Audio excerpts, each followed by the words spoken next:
नमस्कार, उत्तराखंड न्यूज देख रहे हैं आप। मैं हूं आपके साथ नेहा दुबे। चारधाम यात्रा व्यवस्था पर उठ रहे सवालों के बीच पूर्व मुख्यमंत्री त्रिवेंद्र सिंह रावत ने देवस्थानम बोर्ड का जीन बोतल से एक बार फिर से निकाल दिया है। बता दें आपको कि त्रिवेंद्र सिंह रावत ने कहा है कि जब उन्होंने उस बोर्ड की स्थापना की थी उस समय भी आलोचना की संभावना थी, लेकिन सरकार को आलोचनाओं से घबराना नहीं चाहिए। साथ ही कहा कि देश और दुनिया का हिंदू उत्तराखंड में आना चाहता है, इसके लिए व्यवस्थित यात्रा की जिम्मेदारी उत्तराखंड सरकार की है। लोग सुरक्षित आएं और सुरक्षित जाएं, इसको ध्यान में रखते हुए देवस्थानम बोर्ड का गठन किया गया था, जिस पर सबकी सहमति ली गई थी, जिसमें कई लोगों की तरफ से तत्कालिक सरकार को सुझाव भी मिले, लेकिन कुछ लोगों के वजह से ये देवस्थानम बोर्ड भंग हुआ।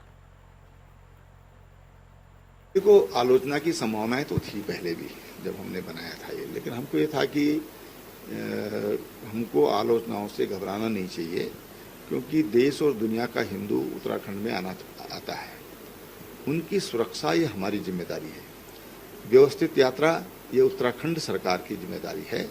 लोग सुरक्षित आएं और सुरक्षित अपने घर के लिए जाएं, ये हमारी तैयारी होनी चाहिए। इस दृष्टि से देवस्थानम बोर्ड का गठन किया गया था, और देखिए सर्वसम्मति से किया गया था। ऐसा नहीं था कि किसी ने उसका विरोध किया। कुछ लोगों ने उसमें सुझाव दिए थे कि इसका नाम ये नहीं, ये होना चाहिए, तो सारी चीजें हुई। कुछ लोगों ने और भी बातें कही, तो वो भी होना चाहिए। उत्तराखंड में चारधाम की व्यवस्था चाक चौबंद करने के लिए डीजीपी अभिनव कुमार बद्रीनाथ धाम पहुंचे। धाम में उन्होंने व्यवस्थाओं का जायजा लिया और अधिकारियों को दिशा निर्देश भी दिए हैं। इस दौरान उन्हें बद्रीनाथ धाम में अत्यधिक भीड़ देखने को मिली है। श्रद्धालुओं की अत्यधिक भीड़ को देखते हुए यात्रा में श्रद्धालुओं की सुरक्षा और व्यवस्था बढ़ाने के निर्देश दिए गए हैं। बद्रीनाथ धाम के रास्ते में यातायात और क्राउड मैनेजमेंट को व्यवस्थित करने के लिए यात्रियों को जगह जगह रोका जा रहा है। इस दौरान डीजीपी ने बताया है कि मास्टर प्लान के तहत बद्रीनाथ में कार्य चल रहा है, जिससे कि यात्रियों की क्षमता में कमी हुई है, जिससे बद्रीनाथ धाम में व्यवस्थाओं को एक बार फिर से जुटाकर यात्रियों की यात्रा सुगम और सुरक्षित व्यवस्था की जा रही है। कल 20 मई को मैं दोपहर बाद आ गया था यहाँ बद्रीनाथ धाम।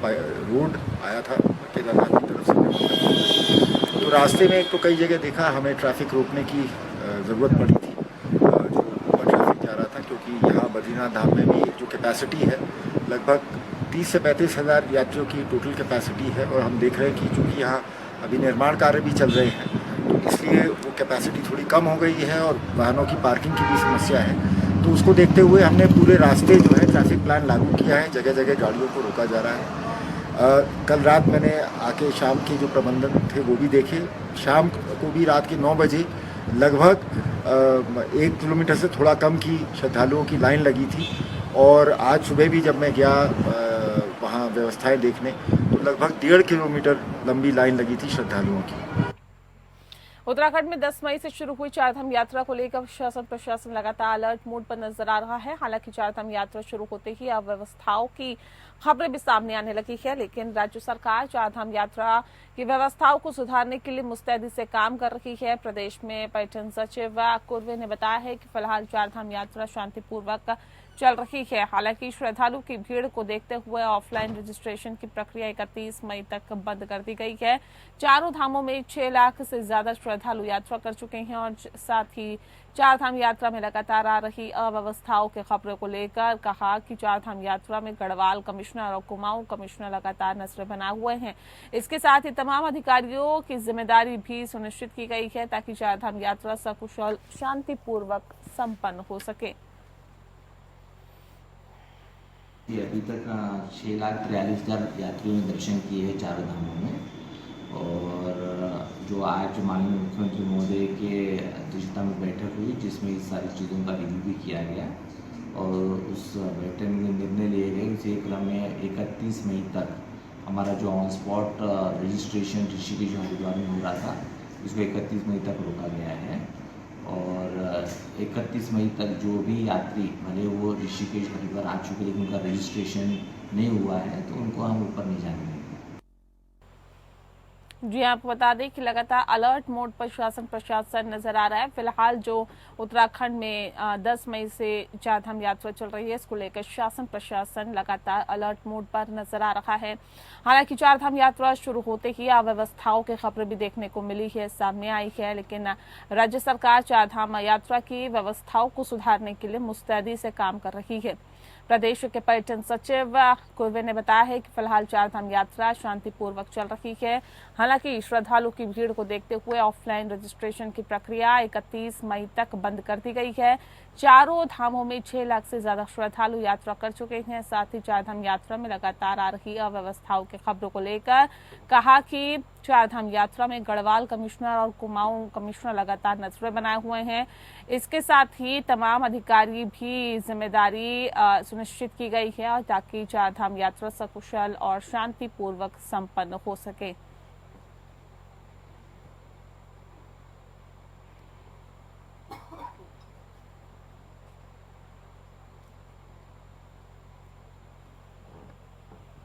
तो लगातार अलर्ट मोड पर शासन प्रशासन नजर आ रहा है। हालांकि शांतिपूर्वक तरीके से चारधाम यात्रा चल रही है, जिसके मद्देनजर सरकार और प्रशासन दोनों ही अलर्ट मोड पर है। इससे पहले कुछ खबरें निकल के सामने आई जब अव्यवस्थाएं हुई थी चारधाम यात्रा में, यात्रियों को सड़कों पर घंटों गुजारने पड़े थे, जाम की स्थिति देखने के लिए मिली थी। हालांकि उसके बाद जो शासन प्रशासन है वो बेहद अलर्ट मोड पर रहा और तमाम जो जाम हुआ था उस जाम को खुलवाया गया। उसके बाद वो यात्रा सुचारू की गई, जिससे कि किसी भी तरह की दिक्कतें लोगों को ना हो। लेकिन इससे पहले आपको बता दें कि 10 लोगों की तकरीबन मौत हो गई थी। ये आंकड़ा इसलिए भी बड़ा है क्योंकि चारधाम यात्रा जब व्यक्ति जाते हैं, श्रद्धालु जाते हैं, तो भगवान बद्री विशाल के केदारनाथ के दर्शन करने के लिए जाते हैं, यमुनोत्री गंगोत्री के दर्शन करने के लिए जाते हैं और कोशिश यही करते हैं कि सुचारू रूप से यात्रा हो सके, जैसे जाएं वैसे ही वापस अपने घर को लौट जाएं। लेकिन चारधाम यात्रा में कईयों की जान जाना, कई लोगों की मौत की नींद सो जाना जाहिर तौर पे कई सवाल खड़े करता है। ये सवाल उन शासन प्रशासन के दावों पर भी खड़े करता है जो कि लगातार किए जाते रहेंगे। लगातार ये बात कही जाती है चारधाम यात्रा के शुरू होने से पहले कि तमाम व्यवस्थाएं दुरुस्त कर ली गई है, चाहे बात सड़क निर्माण की हो या फिर तमाम और व्यवस्थाएं जो कि श्रद्धालुओं को रास्ते में चाहिए होती हैं, उन व्यवस्थाओं को दुरुस्त करने की बात अब शासन प्रशासन की तरफ से कही जाती है। लेकिन उन तमाम दावों की पोल खोलता हुआ ये जो हालात है वो दिखाई दे रहे हैं और ऐसे में उन अधिकारियों पर भी सवाल खड़े हो रहे हैं जो कि ये वायदे और दावे कर रहे थे कि पूरी तरह से जो व्यवस्थाएं हैं वो चाक चौबंद है। आलोक सेमवाल ज्यादा जानकारी के साथ हमारे संवाददाता सीधे हमारे साथ जुड़ गए हैं। आलोक, जानना चाहेंगे आपसे कि 10 मई से यात्रा सुचारू रूप से चलने के वायदे किए गए थे, लेकिन जो तस्वीरें निकल के सामने आई वो तमाम सवाल खड़े करती है और उन तमाम दावों और वायदों की पोल खोलती है जो शासन प्रशासन की तरफ से किए गए थे।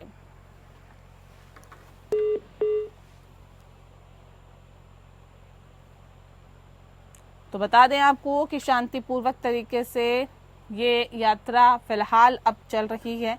एक बार फिर से इसे शांतिपूर्वक तरीके से चलाया जा रहा है।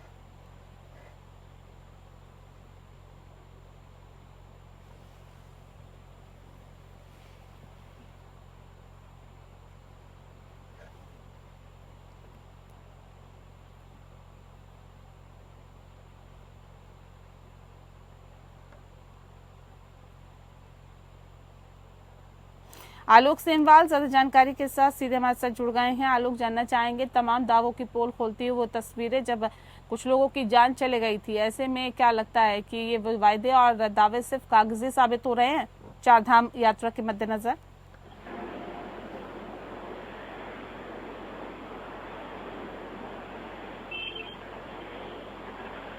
आलोक, आवाज मिल पा रही है आपको? जी बिल्कुल, देखिए चारधाम यात्रा की अगर हम बात करते हैं तो ऐसा देखने को मिल रहा है कि जो ऑफलाइन पंजीकरण की प्रक्रिया थी उसे पूरी तरह से बंद कर दिया गया है 31 मई तक, क्योंकि ऐसा देखने को मिला था कि यात्री जो है बड़ी संख्या में उत्तराखंड पहुंच रहे थे, जिसकी वजह से चारों धामों में कहीं ना कहीं जो यात्री पहुंच रहे थे उनको भी असुविधा हो रही थी ज्यादा भीड़ के कारण। और ऑनलाइन पंजीकरण जो है वो ही फिलहाल अभी मान्य है। ऑफलाइन पंजीकरण पूरी तरह से बंद कर दिया गया है और सभी यात्रियों से अपील भी सरकार द्वारा की गई है कि जो भी यात्री आते हैं वो ऑनलाइन पंजीकरण के बाद ही उत्तराखंड पहुंचे, ताकि उनकी यात्रा भी जो है वो सहूलियत से निपट सके। जी बहुत शुक्रिया आपका आलोक, तमाम जानकारी हम तक पहुंचाने के लिए।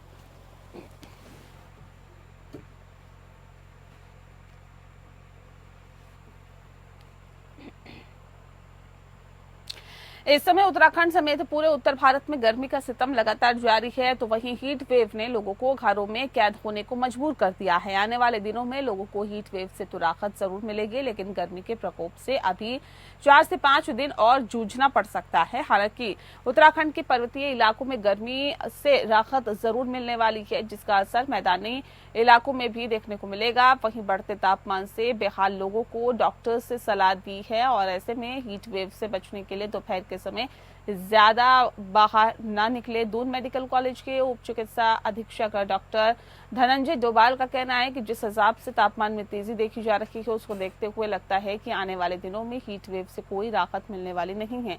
ऐसे में सभी को अपनी सहूलियत के हिसाब से ज्यादा पेयजल पदार्थ का सेवन करना चाहिए, जबकि दिन के समय में घरों से बाहर निकलना भी कम कर देना चाहिए।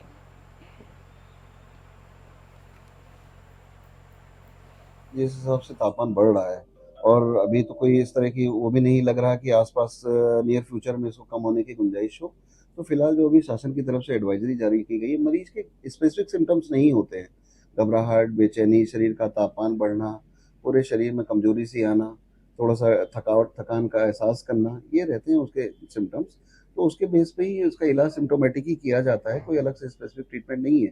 प्रिवेंशन इसमें ज़्यादा बेटर है कि लोग अपने शरीर को पूरा तरह ढक के चलें।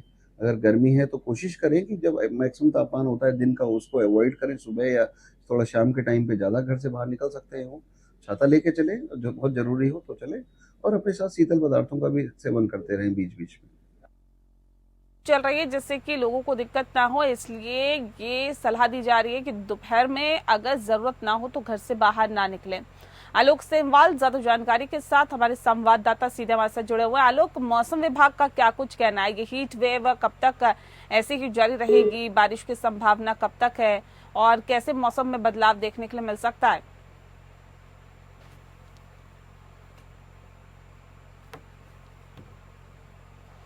चलिए, लगता है आवाज वहां तक नहीं पहुंच पा रही है। बहरहाल लोगों से ये अपील की जा रही है कि आप जरूरत ना हो तो घरों से बाहर ना निकले, ताकि इस भीषण गर्मी में आपको किसी भी तरह की दिक्कतें ना हो। यात्रा में चलाए जा रहे कमर्शियल वाहनों के लिए अनिवार्य किए गए ग्रीन कार्ड ने इस बार बीते वर्षों का रिकॉर्ड तोड़ दिया है। बीते वर्ष की तुलना में जहां पूरी यात्रा सीजन के दौरान 25,000 से ज्यादा ग्रीन कार्ड बनाए गए थे, तो वहीं इस यात्रा सीजन के मात्र 15 दिन में ही 23,000 ग्रीन कार्ड बना दिए गए हैं। इसको लेकर आरटीओ प्रशासन सुनील शर्मा ने बताया है कि बीते वर्ष 25,000 से अधिक ग्रीन कार्ड से 1,29,00,000 का राजस्व प्राप्त किया गया था, जबकि इस साल सीजन की शुरुआती 15 दिनों में ही 23,000 से अधिक ग्रीन कार्ड 1,22,00,000 का राजस्व प्राप्त किया गया, जो बीते वर्ष करीब पूरे यात्रा सीजन के करीब का आंकड़ा है। चारधाम यात्रा 2024 में अब तक 23,000 से अधिक ग्रीन कार्ड बन चुके हैं और इन ग्रीन कार्ड के माध्यम से 1,22,00,000 से अधिक का रेवेन्यू आ चुका है। अगर इसके संबंध में एक आइडिया लेना है तो पिछले साल पूरी यात्रा में 25,588 ग्रीन कार्ड बने थे, जिससे 1,29,00,000 मिला था। अभी 15 दिन के अंदर ही हमारे ग्रीन कार्ड का जो 23,000 का आंकड़ा पार कर चुका है और लगभग भी रेवेन्यू भी जो पिछले पूरे सीजन का है उसके नजदीक 1,22,00,000 रुपए पहुंच चुका है। द्वाराहाट नगर के अटल उत्कृष्ट राजकीय इंटर कॉलेज द्वारा हाट में एसएमसी की बैठक की गई, जिसमें सभी अभिभावक मौजूद रहे। सभी ने पुरजोर आवाज में प्रस्ताव दिया कि इस विश्वविद्यालय का कोई भी शिक्षण संस्थान जो है शिक्षण कार्य और छात्रों से खेलकूद कार्य से अतिरिक्त कोई कार्य नहीं करेंगे। अगर ऐसा होगा तो उच्च अधिकारी यहां आकर अभिभावकों से वार्ता करेंगे। एसएमसी बैठक में पहला अवसर होगा कि द्वाराहाट से इस प्रकार की आवाज उठाई गई, जो कि सरकारी स्कूलों के शिक्षकों ही क्यों अतिरिक्त ड्यूटी करे और साथ ही साथ अर्थात शिक्षण से के अलावा कार्य में ही अधिक क्यों करे। क्यों नहीं निजी स्कूलों के शिक्षकों को इस प्रकार की जिम्मेदारी दी जाती है। और सबसे गौर करने वाली बात यह है कि अभिभावकों ने कहीं सरकारी स्कूलों के शिक्षकों के बच्चों सरकारी स्कूलों में क्यों नहीं पढ़ते हैं और इसके लिए कानून बनाना चाहिए। स्कूल में काफी समय से पानी नहीं आ रहा है, जिससे मध्याह्न भोजन की व्यवस्था पटरी से उतर रही है। अगर 2 दिनों के भीतर जल संस्थान ने पानी की व्यवस्था सुचारू रूप से नहीं शुरू की तो शुक्रवार से सड़कों पर उग्र आंदोलन किया जाएगा। विगत कई दिनों से कहने के बावजूद भी पानी नहीं आ रहा है। एमडीएम हमारा पूर्ण रूप से रुक चुका है। हम बच्चों को फल और बिस्किट खिला रहे हैं। यहाँ पर टॉयलेटों में पानी नहीं है, बच्चे टॉयलेट के परेशान है। बच्चों ने आना भी विद्यालय भी आना छोड़ दिया है। इसलिए हम 24 तारीख से विद्यालयों को अगर पानी नहीं प्राप्त होता तो पूर्णतः बंद कर देंगे। उत्तराखंड की लोक संस्कृति, धार्मिक स्थानों, मंदिरों, वन्य जीवों आदि से देश के दूसरे लोगों को भी परिचित कराने के लिए एमडीडीए ने एक पहल की शुरुआत की। इसके अंतर्गत जगह जगह पर दीवारों पर यहाँ के धार्मिक मंदिरों, वाद्य यंत्रों, यहाँ के पोशाक आदि का चित्रण किया गया। एमडीडीए के उपाध्यक्ष बंशीधर तिवारी ने कहा है कि राज्य की संस्कृति से लोगों को परिचित कराने के लिए इस तरह की पहल की गई है और इसका सकारात्मक प्रभाव भी पड़ा है। में ग्लोबल इन्वेस्टर समिट के दौरान हम लोग सम्मिलित कर रहे थे और जो उत्तराखंड की लोक संस्कृति है, चाहे आप देखेंगे उसमें जो पहनावा है या जो आभूषण हैं, जो वाद्य यंत्र हैं, जो ऐतिहासिक विरासतें हैं, उनसे संबंधित जो राजकीय प्रतीक चिन्ह हैं, चाहे मोनाल है, चाहे बुरांश है, उस तरह की जो भी राज्य से संबंधित वस्तुएं हैं जो हमारी एक तरह से लोक को परिभाषित करती हैं, लोक को प्रतिबिंबित करती हैं, उसको हमने दीवारों पर जगह दिया हुआ है ताकि जो हमारी आने वाली पीढ़ियाँ हैं उससे रूबरू हो सकें, उसको जान सकें और जो बाहर से पर्यटक आते हैं वो भी उसके बारे में जानकारी प्राप्त कर सकें। जो बोले सोनिहाल सत श्री अकाल के उद्घोष के साथ ही रीठा साहिब का प्रसिद्ध जोड़ मेला शुरू हो गया है। 3 दिनों तक चलने वाले मेले में मंगलवार को पवित्र ग्रंथ साहिब पाठ की लड़ी के बीच आगाज हुआ है और डीएम चंपावत नवनीत पांडे ने मीठे रीठे के चमत्कार के लिए प्रसिद्ध रीठा साहिब गुरुद्वारे के मुख्य द्वार पर फीता काटकर मेले का शुभारंभ किया। उन्होंने सिख धर्म की खूबियों को बताते हुए त्याग, बलिदान और प्रेरणापद बताया है। डीएम ने श्रद्धालु को मेले में सभी सुविधाएं देने के साथ साथ रीठा साहिब के विकास के लिए मास्टर प्लान पर चल रहे कार्य की जानकारी दी। वहीं तीर्थ यात्रियों की सुरक्षा के लिए मेला क्षेत्र में पुख्ता सुरक्षा प्रबंध किए गए। एसपी ने कहा कि सिख धर्म गुरुओं की सेवा और बलिदान की अद्भुत मिसाल सबके लिए प्रेरणादायी है। वहीं गुरुद्वारे में आए संतों ने अमृतवाणी के अलावा रीठा साहिब गुरुद्वारे का इतिहास बताया। पहले दिन 5000 से अधिक तीर्थयात्री पहुंचे। इसके साथ ही देश के कई हिस्सों के अलावा नानकमत्ता, रुद्रपुर, हल्द्वानी, खटीमा, सितारगंज, काशीपुर सहित कई जगहों से संगत पहुंची थी। तीर्थयात्रियों ने रतिया और लधिया नदी के संगम पर पवित्र स्नान कर गुरु के दरबार में मत्था टेका। इसी के साथ श्री गुरु ग्रंथ साहिब के अखंड पाठ की लड़ी भी शुरू हुई।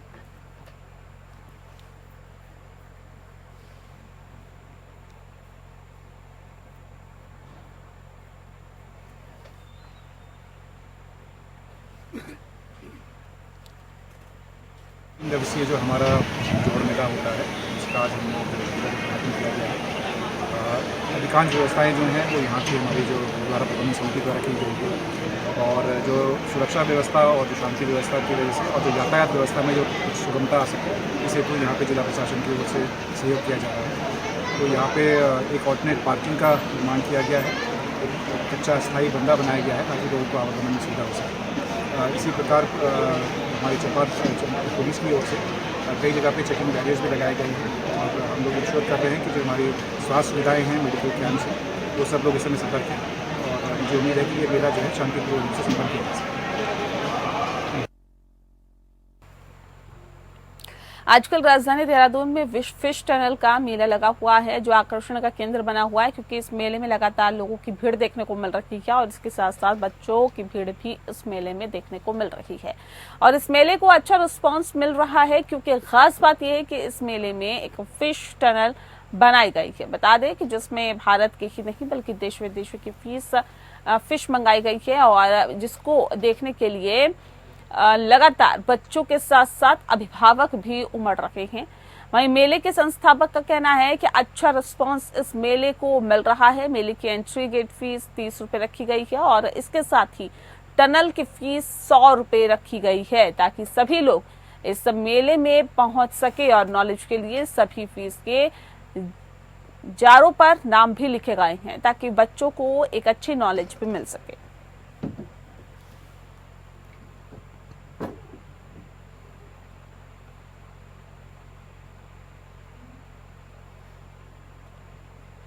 हरिद्वार की मनसा देवी मंदिर स्थित जो अज्ञात महिला के हत्याकांड का पुलिस ने खुलासा कर दिया है। बता दें आपको कि महिला को उसके लिव इन पार्टनर ने मारकर खाई में फेंक दिया था। एसएसपी प्रेमेंद्र सिंह डोभाल ने खुलासा करते हुए इसकी जानकारी दी। 16 मई को मनसा देवी पैदल मार्ग के पास खाई में एक महिला का शव मिला था। महिला के शरीर पर चोटों के कई निशान थे। हत्या की शिकायत दर्ज कराने कोई नहीं पहुंचा तो पुलिस ने खुद वादी बनकर मुकदमा दर्ज किया और जांच शुरू कर दी। कई सीसीटीवी फुटेज खंगालने और अन्य माध्यमों से जांच पड़ताल करने पर महिला के साथ 2 अन्य लोग, एक पुरुष और एक महिला आती हुई नजर आई, जिसको चिन्हित करते हुए पुलिस ने उनको गिरफ्तार कर लिया।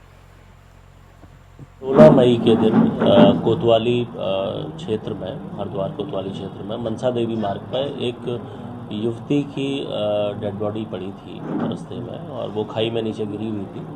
पुलिस के द्वारा जब मौके का मुआयना किया गया, वहाँ के जो सर्कमस्टेंसेस थे उसको देखा गया, तो ये बात प्रकाश में आई थी कि इस युवती को गले दबा के और उसके कुछ खरोंचों के निशान इस पर थे। इसके बाद इसकी हत्या की गई है और उसको एक एक्सीडेंट का रूप दिया गया है। ये बात जब हम लोगों के संज्ञान में आई थी तो इंस्पेक्टर कोतवाली हरिद्वार के द्वारा स्वयं इसमें वादी बनके इसमें पुलिस की ओर से अभियोग पंजीकृत किया गया था 302 में। इसकी जब विवेचना हम लोगों ने आगे बढ़ाई और जो जितने भी वहाँ के सीसीटीवी फुटेजेस हैं, जितने वहाँ पर और लोगों से बातचीत हुई, इससे पता लगा कि ये युवती एक दिन पूर्व उस मनसा देवी मार्ग में एक कपल के साथ जाती हुई दिखाई दी थी।